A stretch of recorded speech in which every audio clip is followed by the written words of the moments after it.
Ich darf auch alle ganz herzlich begrüßen heute Morgen zu dem Gottesdienst. Mein Thema heute Morgen, ihr werdet es merken, ich bin noch sehr inspiriert vom letzten Evangelisationseinsatz in Deutschland. Darum habe ich das Thema so überschrieben: Jesus bekennen oder verleugnen. Jesus bekennen oder verleugnen. Ich lese zurzeit Biografie von Hudson Taylor. Der Hudson Taylor ist mit 21 nach China, um Jesus zu bekennen vor den Chinesen. Er ist dann später auch der Gründer von der China-Inland-Mission geworden. Ich habe dort gelesen, dass er einmal vor einem chinesischen Geschäftsmann, der auch Leiter war von einer strengen buddhistischen Ausrichtung, Jesus bekannt hat. Und dann auch erklärt hat, zu leben, zu leiden, zu sterben und die Auferstehung Jesu. Sein Bekenntnis hat Auswirkungen gehabt. Der Leiter von dieser strengeren buddhistischen Lehre hat Ni geheissen. Die chinesischen Namen sind etwa noch schwer zum Aussprechen, also N-Y-I. Und der ist mit folgender Aussage aufgestanden und hat gesagt: Ich habe lange nach der Wahrheit gesucht und mein Vater vor mir, aber wir haben sie nicht gefunden. Ich bin weit gereist, aber vergebens. In der Lehre des Konfuzius, im Buddhismus und Taoismus habe ich keine Ruhe gefunden. Aber was ich heute hörte, erfüllt mein Herz mit Frieden. Von nun an glaube ich an Jesus. Er hat sein Amt in dieser Gemeinschaft niedergelegt und hat dann sogar noch die Möglichkeit gehabt, den Grund zu sagen. Und dann, Hudson Taylor ist dabei gewesen, hat ihn begleitet. Er war tief bewegt gewesen von dieser Klarheit und Deutlichkeit von dem seinem Zeugnis. Und jetzt hörend, es ist gerade nochmal einer aufgestanden und gesagt: Auch ich glaube Jesus. Und beide sind ganz wertvolle Mitarbeiter im Reich Gottes geworden. Der Ni hat dann dem Hudson Taylor eine Frage gestellt, die er nie mehr vergessen hat. Er hat ihn gefragt: Du, sag mal, wie lange kennen ihr eigentlich in England das Evangelium? Dann hat er gesagt: mehrere 100 Jahre. Was? Hat er nie gesagt. Schon einige 100 Jahre. Ist es möglich, dass ihr Jesus daheim so lange kennt und erst jetzt kommt, uns von ihm zu sagen? Mein Vater suchte über 20 Jahre die Wahrheit. Er starb, ohne sie zu finden. Warum kamt ihr nicht früher? In Hohenweststedt, das ist die Evangelisation von letzter Woche. Es war eine kleine Gemeinde. Es sind auch wenige, die wirklich voll dabei waren. Wir hatten einen Büchertisch. Und am ersten Abend sind 2 junge Menschen, durch die am Büchertisch eingeladen haben und sicher auch Jesus bekennt haben, an den Abend gekommen. Und gleich am ersten Abend, ich bin dann gerade beim Ausgang gewesen, dort war auch der Seelsorgeraum, den ich eingeladen habe. Auch wer sich entscheiden möchte für Jesus Christus, kann dort herkommen. Sind die 2 Jungen dann vorbeigelaufen und ich habe dann so gefragt: Kommt ihr wieder? Dann schaut die zurück und sagt: Ganz bestimmt. Ich habe auch gemerkt, die sind sehr aufmerksam gewesen beim Hören. Aber ich habe dann gemeint, nächsten Abend kommen die wieder. 10 Minuten später sind sie wieder gekommen. Sie wollten wissen, wie man Jesus aufnehmen kann. Die haben sich beide bekehrt an dem Abend. Was kann ein Zeugnis, ein Bekenntnis aus deinem Munde bewirken? Jesus bekennen oder verleugnen? Ich möchte uns lesen aus Matthäus 10. Eigentlich geht es mir heute um das ganze Kapitel 10. Ihr könnt das auch gerne daheim mal lesen. Es sind Worte vom Herr Jesus an seine Jünger damals, aber wir werden es gerade sehen, auch an die sich von ihm rufen lassen haben und ihm dienen wollen. Matthäus 10, ich lese jetzt einmal ab Vers 32 bis 39. Jeder nun, der sich vor den Menschen zu mir bekennen wird, zu dem werde auch ich mich bekennen vor meinem Vater, der in den Himmeln ist. Wer aber mich vor den Menschen verleugnen wird, den werde auch ich verleugnen vor meinem Vater, der in den Himmeln ist. Meint nicht, dass ich gekommen sei, Frieden auf die Erde zu bringen. Ich bin nicht gekommen, Frieden zu bringen, sondern das Schwert. Denn ich bin gekommen, den Menschen zu entzweien mit seinem Vater und die Tochter mit ihrer Mutter und die Schwiegertochter mit ihrer Schwiegermutter. Und des Menschen Feinde werden seine eigenen Hausgenossen sein. Wer Vater oder Mutter mehr liebt als mich, ist meiner nicht würdig. Und wer Sohn oder Tochter mehr liebt als mich, ist meiner nicht würdig. Und wer nicht sein Kreuz aufnimmt und mir nachfolgt, ist meiner nicht würdig. Wer sein Leben findet, wird es verlieren. Und wer sein Leben verliert, um meinetwillen, wird es finden. Nochmal Vers 32. Jeder nun, der sich vor den Menschen zu mir bekennen wird, zu dem werde auch ich mich bekennen vor meinem Vater, der in den Himmeln ist. Vers 33. Wer aber mich vor den Menschen verleugnen wird, den werde auch ich verleugnen vor meinem Vater, der in den Himmeln ist. Wie wichtig es ist, dass wir uns zu Jesus bekennen, sehen wir schon im ersten Punkt. Erstens, Jesus öffentlich bekennen, rettet Leben. Bei mir ist es so gewesen, ich habe die Geschichte schon ein paar Mal erwähnt, möchte es einfach ganz kurz erwähnen, weil mein Religionslehrer im Unterricht einmal ein Zeugnis abgeleitet hat, wie Jesus sein Leben verändert hat mich 16 Jahre später der Geist Gottes an ihn erinnert, wo ich am Punkt war, wo ich die Existenzfrage gestellt habe. Es hat ein Gespräch stattgefunden, kurz darüber habe ich dürfen an diesem Abend sicher einer der glücklichsten Menschen sein, wo ich erfahren durfte, dass Jesus mir die Schuld vergeben hat und mir ein neues Leben geschenkt hat. An dieser Evangelisation, es war meine am zweiten Abend, bin ich ein bisschen versetzt, ein bisschen weiter hingeguckt und habe dann einen Mann gesehen in der vordersten Reihe, Kahlkopf, also einen langen Bart. Und so gedacht, so ein bisschen muslimischer Hintergrund, was macht euch der da? Was hat euch der vor? Und dann, wo dann das Quartett das erste Lied gesungen hat, hat er gleich sein Smartphone vorgenommen und hat so ein Foto gemacht. Dann habe ich gedacht, Gott, wenn der Freude hat an diesem Lied, dann ist er sehr wahrscheinlich auch ein Gläubiger. Nachher habe ich dann erfahren, nach dem Abend, durch einen jungen Mitarbeiter, der mit dem noch ein Gespräch hatte, dass er sehr gesegnet worden ist über das, was der ihm erzählt hat, wenn er zum Glauben gekommen ist. Der war nämlich kriminell damals, er ist aus dem Kaukasus gekommen, eigentlich einer der schlimmeren Sorten, hat er mir dann auch noch erzählt. Und dann ist er eingeladen worden zu einer Evangelisation. Und er hat noch an dem Nachmittag noch einen Joint geraucht. Und dann ist er unter der Verkündigung von Wilhelm Pals gesessen. Und die Predigt hat ihn so getroffen, dass er beim Aufruf zur Entscheidung eine Seelsorge, aber er ist aufgestanden, hat sich nicht mehr bewegen. Und dann ist ein anderer Mitarbeiter gekommen und hat ihm einfach Mut gemacht. Und dann hat man gesagt, wo der mir auf die Schulter geklopft hat, ist er auf einmal gegangen. Mittlerweile hat er mehrere Menschen für Jesus gewonnen.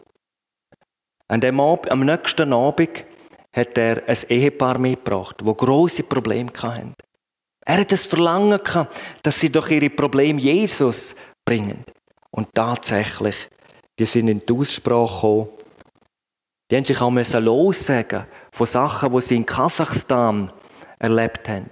Weil sie nämlich besprochen worden sind von einer Frau, die angeblich Macht hat, zum Krankheiten zu heilen. Und sie selber haben bereits auch ihre eigenen Kinder so jemandem mal gebracht. Die haben sich von allem lossagen, die haben Vergebung empfangen. Und er hat mir so gesagt, der sie mitgebracht hat, er hat den Mann noch nie lächeln gesehen. Der könne nicht lächeln. Aber was ist passiert? Wo Jesus ihm vergeben hat, habe ich es gesehen, hat er so ein leichtes Lächeln auch im Gesicht gehabt. Wenn ein Mensch sich richtig bekehrt, passiert in den allermeisten Fällen eine Kettenreaktion. Andere werden durch das Bekenntnis gezogen, Andere kommen zum Glauben. Vor kurzem war in der Schweiz eine Evangelisation. Dort, das habe ich auch mal erzählt, ist ein Mann ein Jahr vorher zum Glauben gekommen. Seine Mutter war sehr beeindruckt von seinem veränderten Leben. Sie ist dann an diesem Wochenende mit ihrem Lebenspartner in die Evangelisation gekommen und hat sich entschieden. Und der Lebenspartner hat sich auch entschieden. Der wiederum hat das seiner Mutter bezeugt. Und es hat sich ein Gespräch ergeben. Und jetzt habe ich gestern erfahren, die hat sich auch entschieden. Und ihr Mann hat sich auch für Jesus Christus entschieden. Ihr Lieben, der erste Schritt nach der Bekehrung ist das offene Bekenntnis von dieser Beziehung, die jetzt zwischen dir oder mir und Jesus besteht. Jesus sagt, wer mich bekennt vor den Menschen, den will auch ich bekennen vor meinem himmlischen Vater. Der Herr Jesus verlangt dies öffentliche Bekenntnis.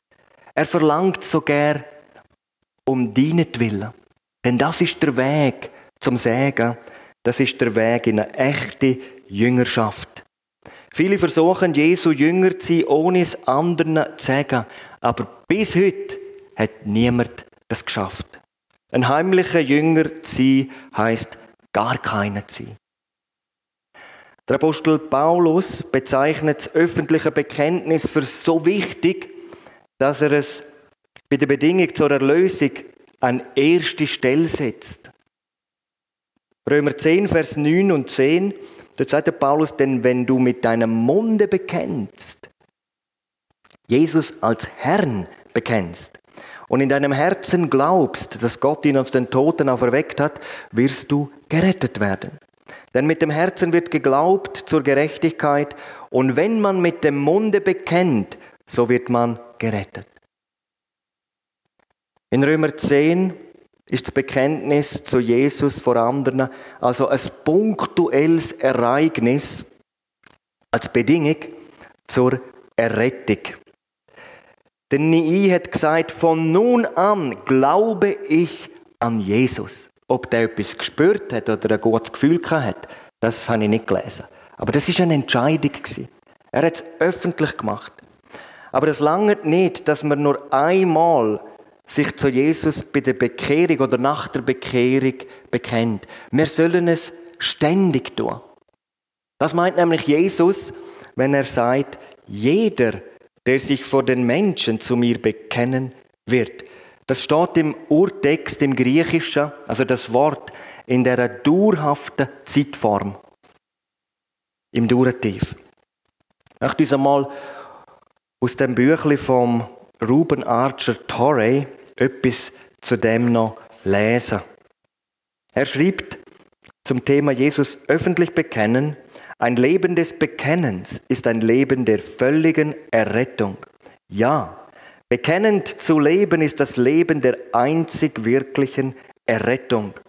Wenn wir Christus vor den Menschen bekennen, bekennt er uns vor dem Vater im Himmel. Und der Vater gibt uns den Geist als Siegel unserer Errettung. Es genügt nicht, Christus nur einmal zu bekennen bei einer Erweckungsversammlung. Wie sollen wir Jesus bekennen? Ganz einfach.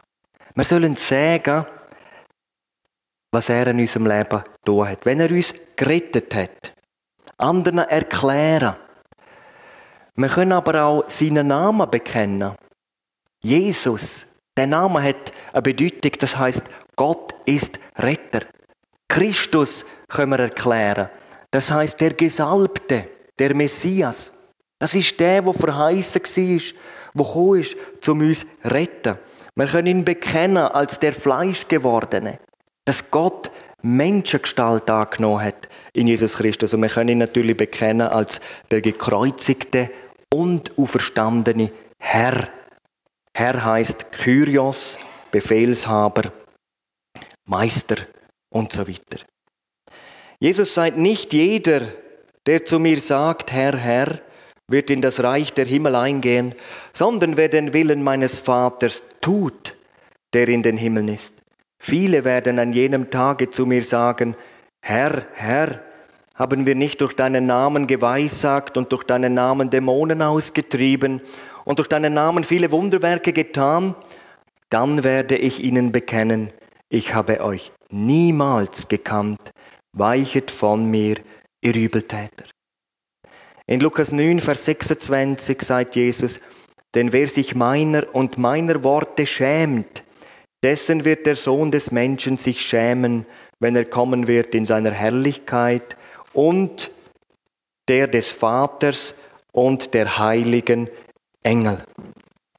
Ich lese noch weiter. Christus nicht zu bekennen ist eine der häufigsten Ursachen für Rückfälle.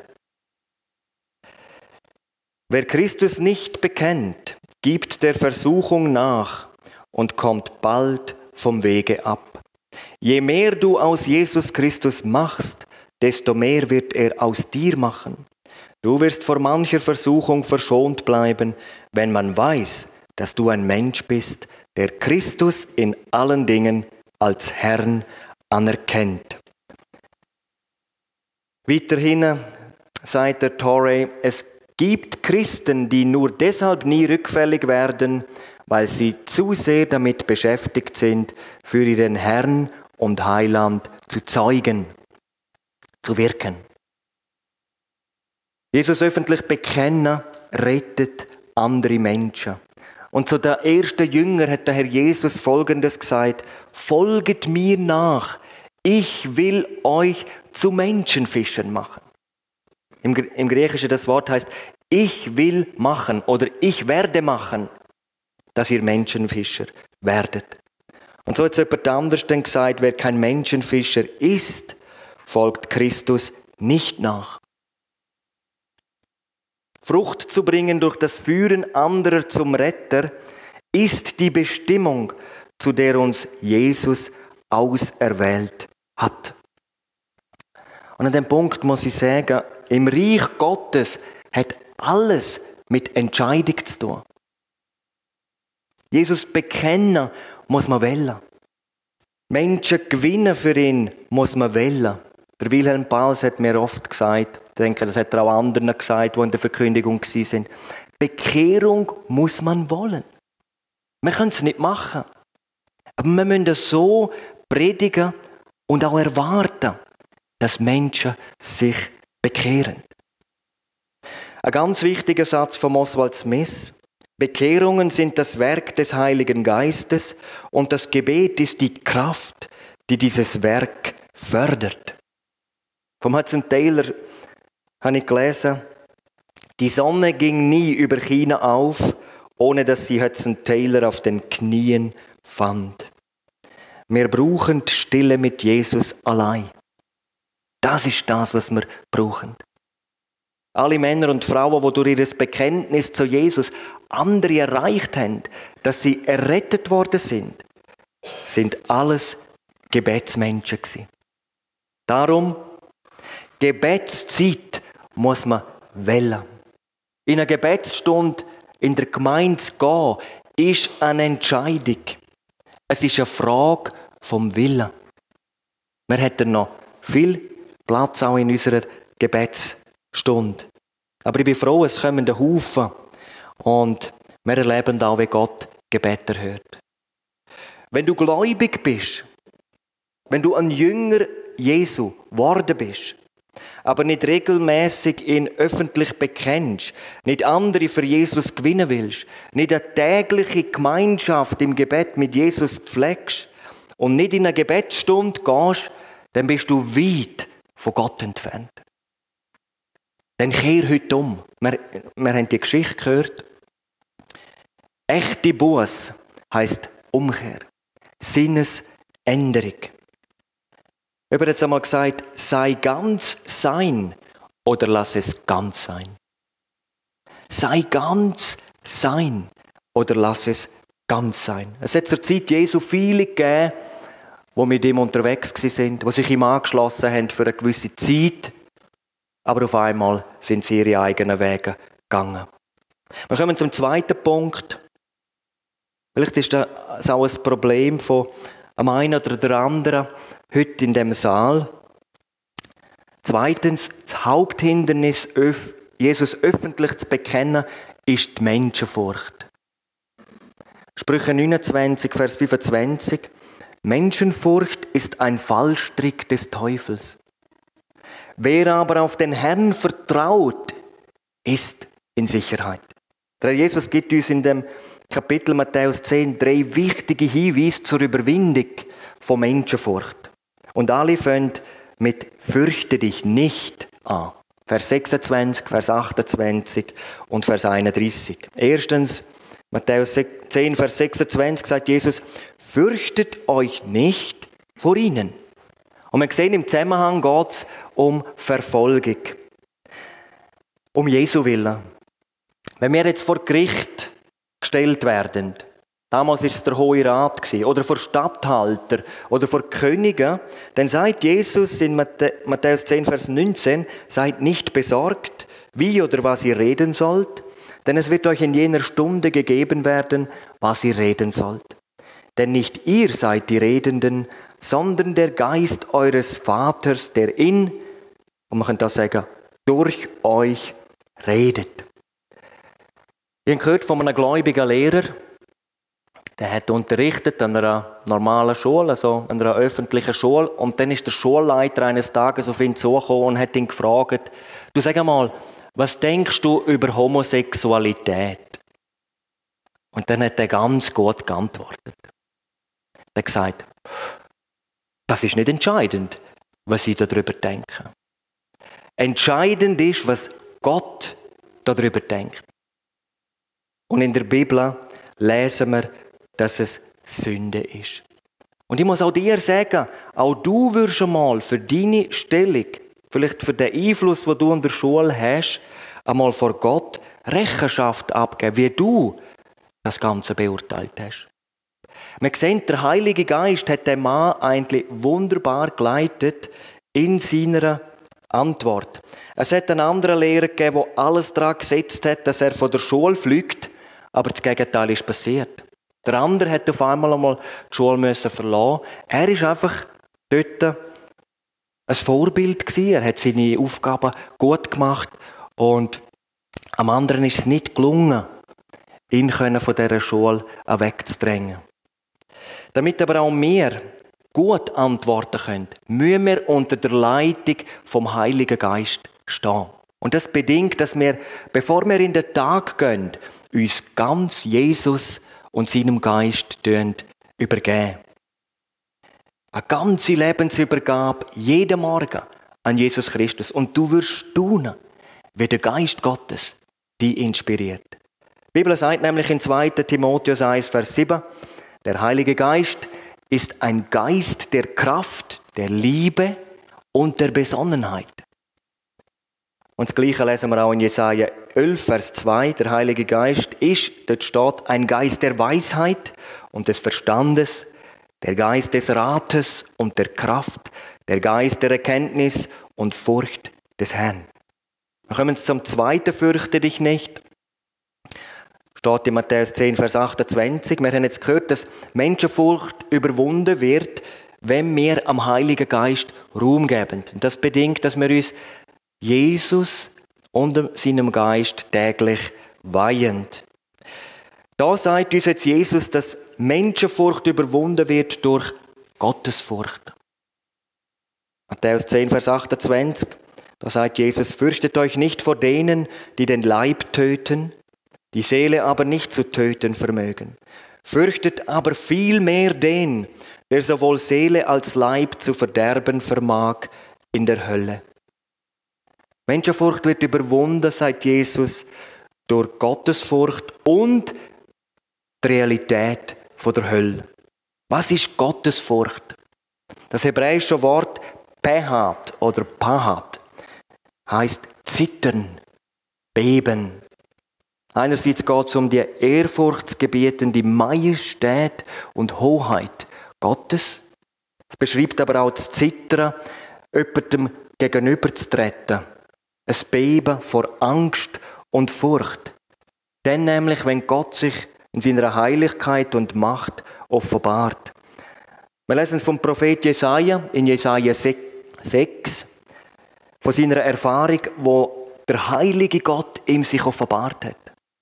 Und er sagt, ich sah den Herrn sitzen auf hohem und erhabenem Thron und die Säume seines Gewandes füllten den Tempel. Da erbebten die Türpfosten und das Haus wurde mit Rauch erfüllt.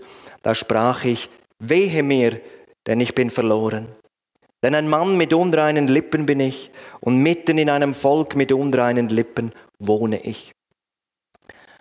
Anderes Beispiel, wo der Belsazar, der stolze babylonische König, während seinem Trinkgelage eine heilige Offenbarung Gottes durch die Schrift, was auf einmal so an der Wand geschrieben worden ist, gesehen hat. Da lesen wir Daniel 5, Vers 6. Da veränderte sich die Gesichtsfarbe des Königs und seine Gedanken erschreckten ihn und seine Hüftgelenke erschlafften und seine Knie schlugen aneinander.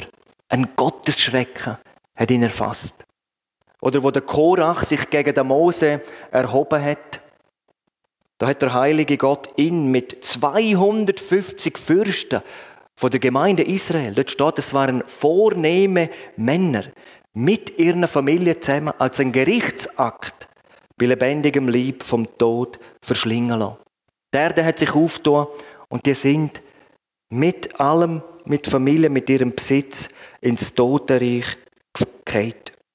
Und dann steht 4. Mose 16, Vers 34, ganz Israel, das um sie herum war, floh bei ihrem Geschrei, denn sie sagten, dass uns die Erde nicht verschlinge. Auch im Neuen Testament haben wir viele Beispiele, die uns Gottesfurcht lehren. Eins möchte ich nennen, Ananias und Sapphira, Apostelgeschichte 5.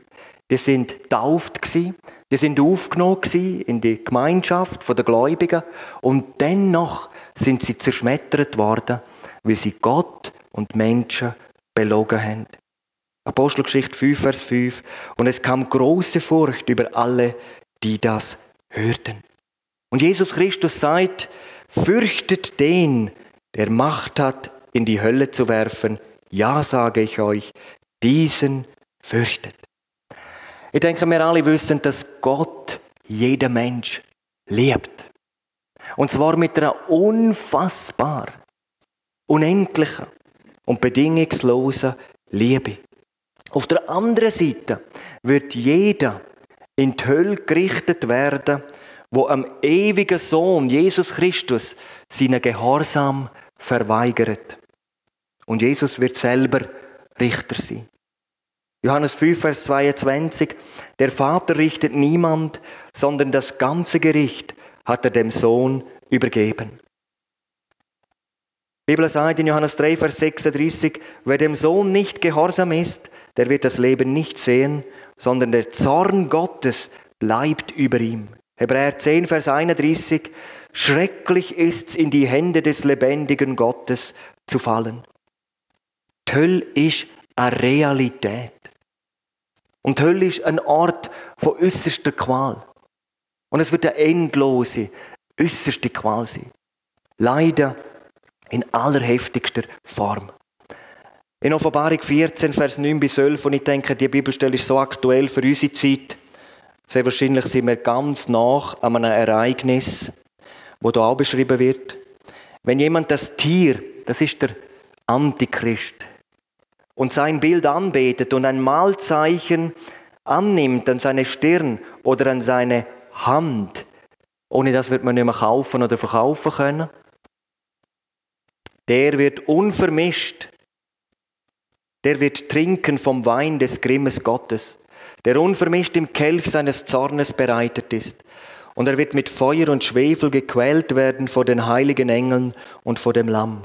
Und der Rauch ihrer Qual steigt auf in alle Ewigkeit, und sie haben keine Ruhe Tag und Nacht, die das Tier und sein Bild anbeten. Und wenn jemand das Mahlzeichen seines Namens annimmt, hier ist das Ausharren der Heiligen, welche die Gebote Gottes und den Glauben Jesu bewahren. Hebräer 12, Vers 29. Unser Gott ist ein verzehrendes Feuer. Ist uns das noch bewusst?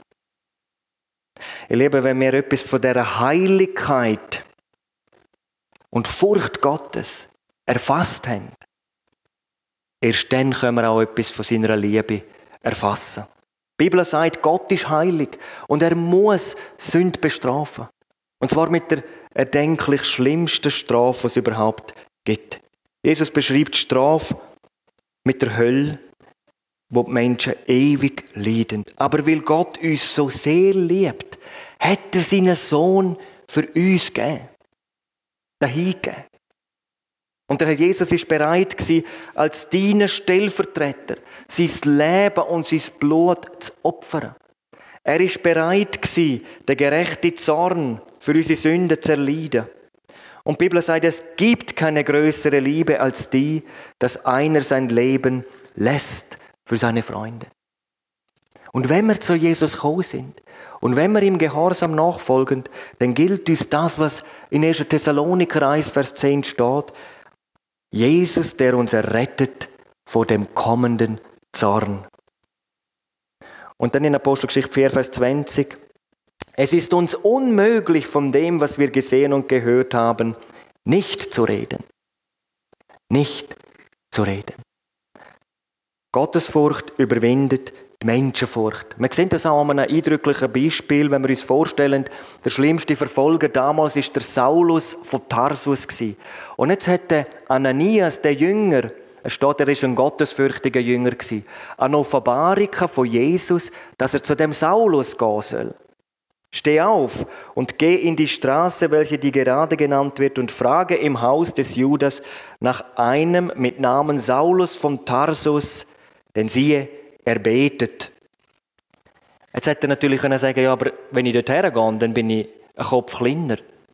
Oder dann nimmt er mich gerade mit und dann werde ich ausgepeitscht und so weiter. Aber er war gottesfürchtig, hat die Menschenfurcht überwunden und er führt den Saulus zum Herrn. Und unterweist ihn gerade in den ersten Schritten vom Glaubensleben. Apostelgeschichte 22, Vers 15 bis 16. Du wirst allen Menschen ein Zeugnis sein von dem, was du gesehen und gehört hast. Also sei ein Zeuge. Und nun, was zögerst du? Steh auf und lass dich taufen. Gottesfurcht überwindet Menschenfurcht. Der René Pasche schrieb im Buch Das Jenseits, die Wirklichkeit einer ewigen Verdammnis ist einer der zwingendsten Beweggründe, Jesus öffentlich zu bekennen. Wenn wir an die Verdammnis glauben, machen wir uns strafbar, falls wir in unserem bequemen Sessel sitzen bleiben. Sogenannte Christen, die untätig bleiben, haben keine Liebe und sehen nicht vor sich die Menge derer, die verloren gehen. Wir kommen zum dritten, fürchte dich nicht. Im Vers 31, da zeigt uns Jesus, dass alle Abläufe in der Welt unter der Zulassung Gottes stehen. Auch in der Zeit von Corona hat Gott die Kontrolle nicht verloren. Jesus sagt in Matthäus 10, Vers 31, fürchtet euch nun nicht. Und Vers 29a, bei euch sind selbst die Haare des Hauptes alle gezählt. Das heißt, er hat alles im Überblick. Der Allmächtige hat alles unter Kontrolle. Und wer sich öffentlich zu Jesus bekennt, wer bekennend lebt, ist geborgen in der Hand vom allmächtigen Gott. Auch wenn er am Tod entgegengeht. Ich habe gelesen, kein Jahrhundert ist in der Kirchengeschichte vom christlichen Märtyrium verschont gewesen. Aber besonders das 20. Jahrhundert, dort heisst es, dass es die meisten Märtyrer, also die um Jesu Willen gestorben sind, gegeben hat. Menschen, die Jesus offen bekannt haben, obwohl man ihnen mit dem Tod droht hat. Und das zeigt uns auch, dass es Gott sogar auch ab und zu zulässt, dass Gläubigen das Leben genommen wird und zu den Märtyrern werden. Ich habe ein Beispiel gelesen, das in Amerika passiert ist, durch einen Amoklauf an einer Schule. Das war im 1999. Dort sind zwei junge Männer mit Schrotflinten auf Schüler losgegangen, auf Lehrer. Und eine davon ist gefragt worden, glaubst du an Jesus Christus? Und sie hat gesagt, ja. Und er hat sie erschossen. Und der Vater von dieser Tochter hat sich aufgemacht. Ich möchte das einmal lesen. Seit über einem halben Jahr ist Darrell Scott, der Vater einer ermordeten Schülerin, unterwegs, um die Menschen davon zu überzeugen, dass der Tod seiner Tochter einen Sinn hat. Gott gebraucht die Tragödie, um nicht nur Amerika, sondern die Welt aufzuwecken, ist der Vater überzeugt. Land auf, Land ab, verkündigt er vor Tausenden in Kirchen und Gemeindehallen mit einer bewegenden Botschaft. Denn die Tochter wurde laut Augenzeugenberichten Sekunden vor ihrem Mord von ihren Mördern gefragt, ob sie an Jesus Christus glaube. Sie antwortete mit Ja. Dann rückten die Täter ab. Dasselbe Schicksal erlitt an diesem Tag auch eine andere 17-Jährige. Und von der steht, dass sie ein Jahr vorher innerlich wie eine Offenbarung hat, dass sie nicht mehr lange lebt. Sie hat in ihr Tagebuch geschrieben, mein letztes Jahr beginnt. Mein Herr und Gott wird mich gebrauchen, um junge Leute zu missionieren. Ich weiß nicht wie, ich weiß nicht wann. 20 Minuten vor ihrem Tod malte sie in ihr Tagebuch weinende Augen, aus denen 13 Tränen auf eine Rose tropften. Kurz danach wurden in ihrer Schule 13 Menschen ermordet. Der Vater ist dann unterwegs gewesen, wenn wir schon gehört haben, die Botschaft zu verkündigen. Und dann steht da noch, der Tod des Mädchens und ihr mutiges Bekenntnis hat Zehntausende in den USA zum Glauben an Jesus Christus geführt. Gott lässt sogar zu, dass Einzelne das Märtyrium erleiden und er sie so zu sich nimmt.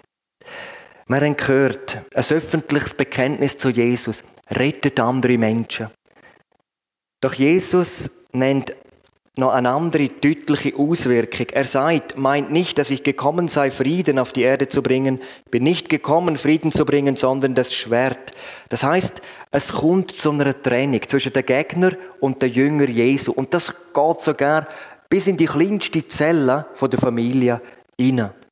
So sagt Jesus, ich bin gekommen, den Menschen zu entzweien. Und dann sagt er, der Sohn vom Vater, Tochter, von der Mutter und des Menschenfeinde werden seine eigene Hausgenossen sein. Und das ist das ganz Normale, sagt Jesus.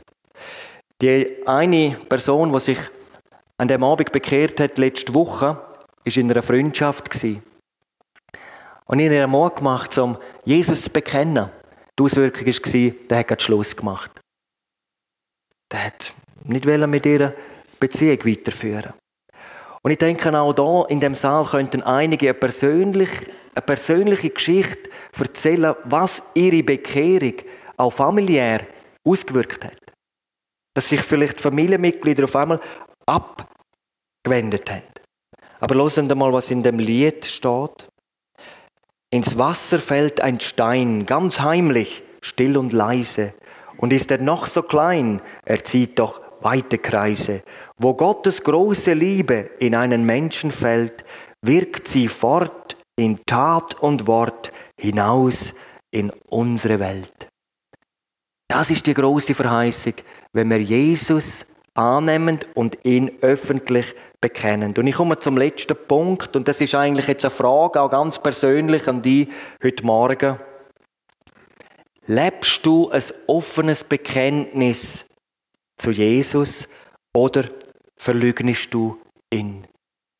Wenn so eine Möglichkeit da ist, eine Gelegenheit, versuchst du dann irgendwie so an dem vorbeizugehen? Schämst du dich für Jesus im Alltag?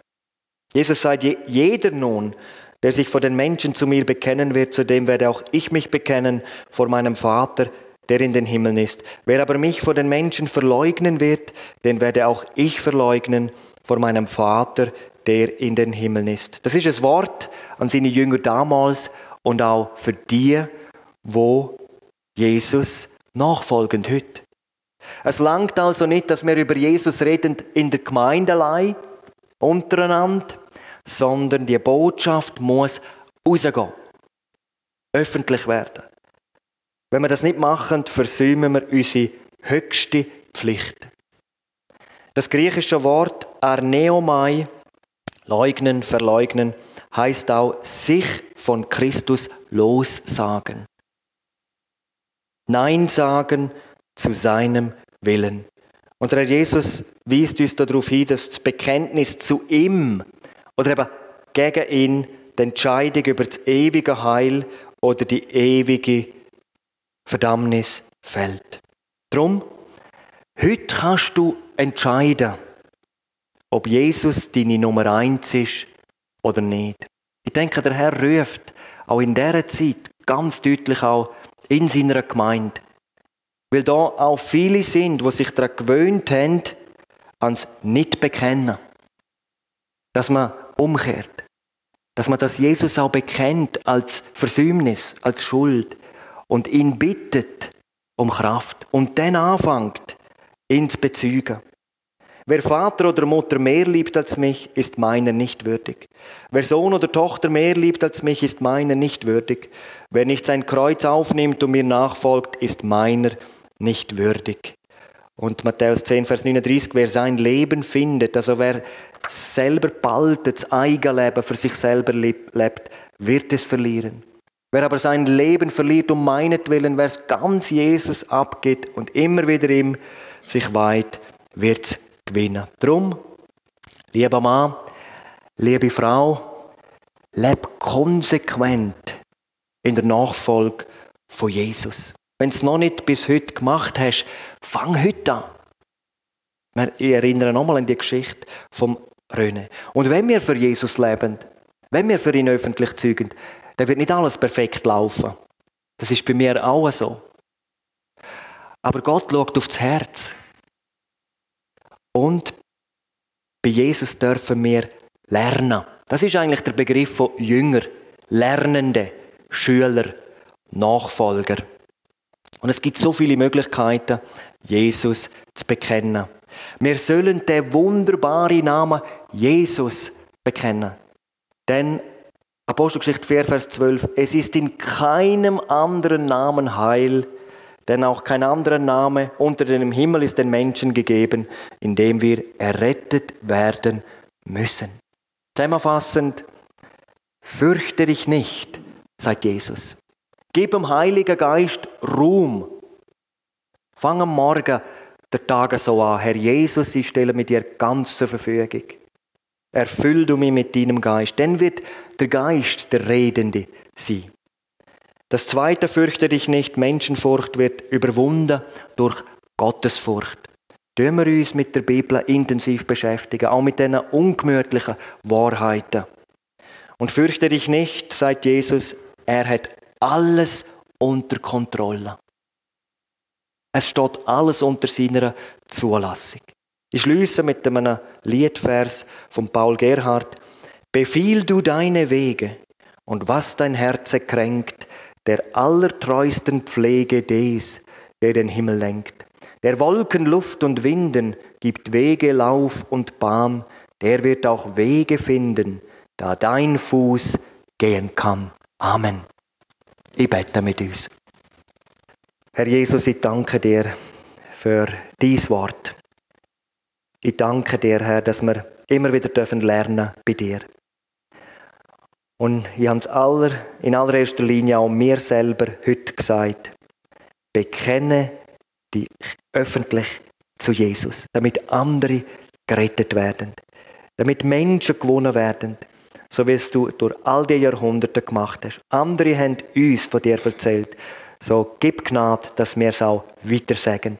Ich danke dir von ganzem Herzen, dass du auch da unser Helfer bist. Amen.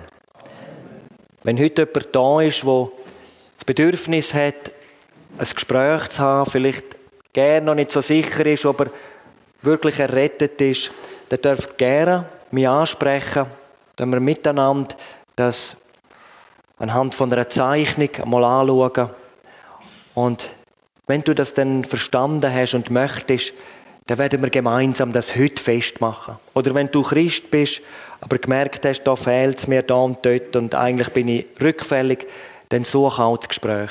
Du kannst natürlich auch allein daheim zu Jesus kommen, er hat immer Zeit für dich, aber es ist oft auch eine Hilfe, mit jemand anderem zusammenzusitzen, das zu bekennen und dann auch Jesus sich ganz neu zu übergeben.